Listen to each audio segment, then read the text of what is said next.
So, good afternoon, good rainy afternoon. How has your day been? Pretty good, yeah. Good. Yeah. What have you been doing since we've extended the schedule? How have you adjusted to that?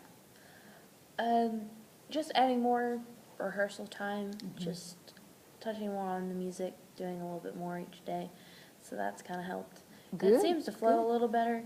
Still, baby steps. But today was a lot better.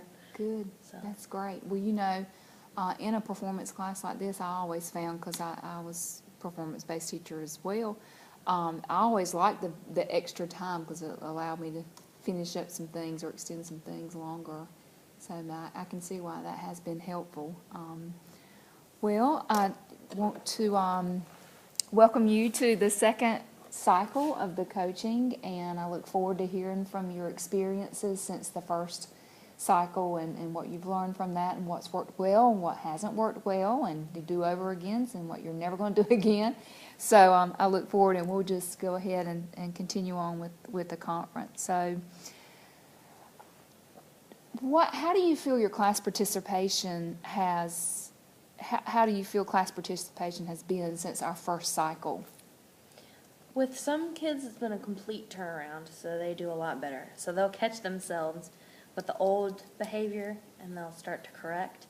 And then others that have been behaving, now it's getting to the point where, okay, there's peer pressure. All right, guys, I've been standing here quietly doing what I'm supposed to do. You guys are holding us up, because I'll wait until they're completely quiet before I'll go on. Others, I don't know if they'll ever learn, but I'm going to do my best, so still working towards it, but getting a little better each time. Great. So the sum that you said you've seen a complete turnaround in, so they were not participating in class and were often off focus before?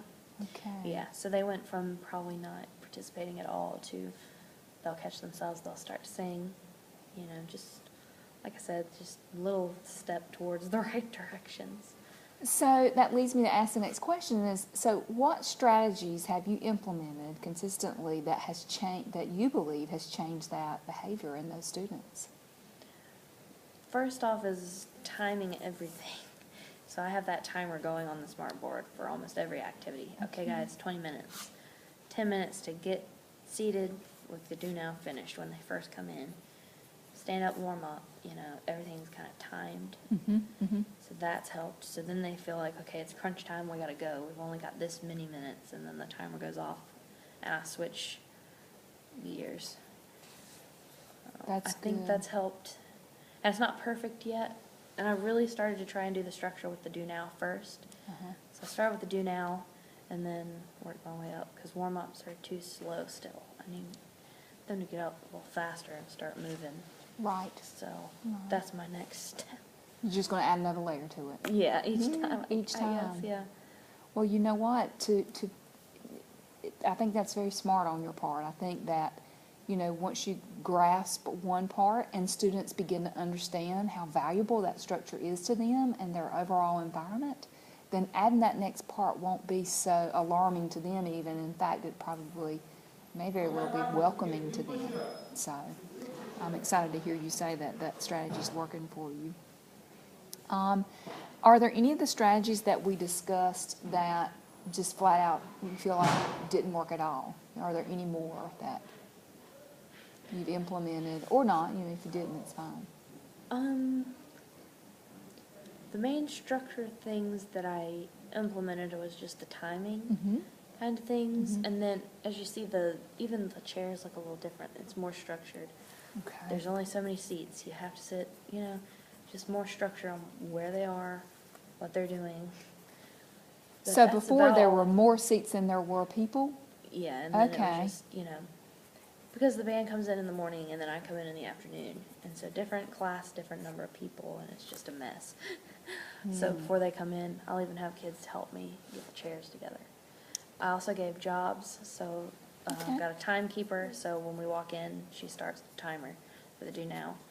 I'm going to start doing student leaders for warm-ups next week. Okay.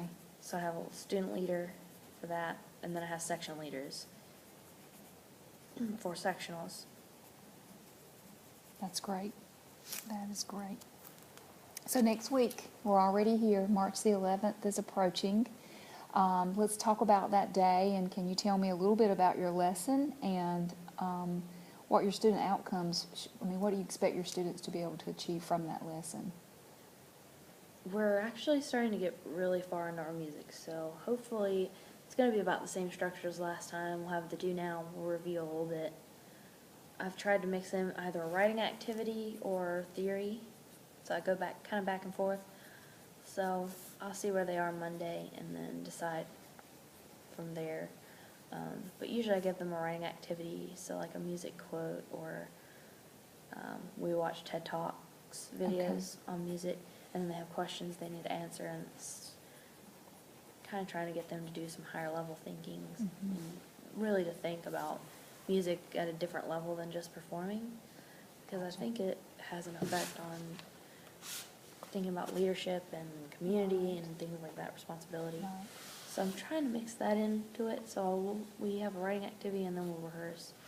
So I'll do the structure with the rehearsal, and hopefully by the end of it we'll get as far as we can in the music, just the specific sections we've been working on so far. Right. That's my goal. So I wonder, how do you pick your writing activities? I know you said maybe a particular quote, and is it connected at all to your performance objectives? Is it ever connected to what your performance objectives are for your group? Good example was Monday, I think it was, maybe Tuesday, and I had them talk a little bit about a quote I had on the board, and we do some popular music, but we've also got some classical music. And the quote, something about that the music isn't what people think of it, it's what the musician makes of it. So I think in popular music, that kind of, with our performance, that has a big effect. It's what we make it. Right. As opposed to what other people will think of it when we perform it. Right. And so while they're rehearsing their piece during that day that you did the quote, were you able to stop them in the middle of the piece and make connections to the writing quote that was on the board? I'm just wondering if you ever, almost like cross-reference your writing activity throughout the other parts of your lesson, like even the rehearsals. Like, remember, guys, let's take a look at these lyrics, for example. How do these lyrics connect to what our writing activity was about today? So that every piece and every chunk of their lesson for that day has a student outcome. Your overall objective for the day for them is to X, Y, or Z, and that they can continually make connections to what they're doing. I just wonder if you can pull that out in all kinds of aspects in your class. Just to think about it.